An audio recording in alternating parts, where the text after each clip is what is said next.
पूरी रैली निकलने के बाद हम आगे जाएंगे।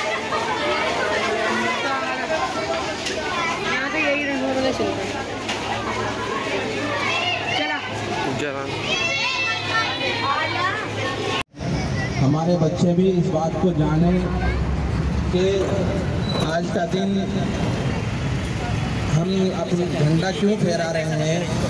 और इसी तरीके से हम खुशियाँ क्यों मना रहे हैं, ये प्रोग्राम हम क्यों कर रहे हैं। इस बात को हमारे बच्चे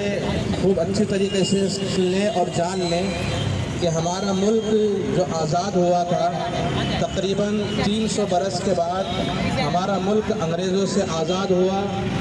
जिसमें पेश हमारे उलमाए किराम और हमारे बुजुर्गान दीन और हमारे अहले मुसलमान जो हमारे रहनुमा थे, उन्होंने आज़ादी के लिए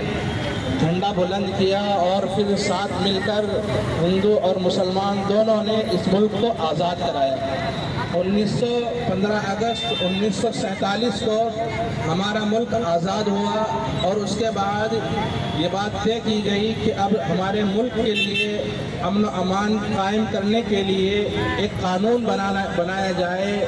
और एक उसूल और ज़ाब्ता बनाया जाए ताकि हमारे मुल्क में तमाम लोग वो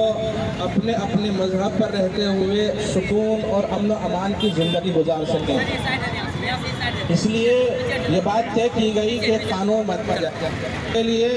राव भीम अम्बेडकर को सदर बनाया गया जो कानून बनाने के लिए, और उनके मुआविन में हज़रत मौलाना हिफ्ज़ुर रहमान साहब सिवहारवी रहमतुल्लाह अलैह, कैसे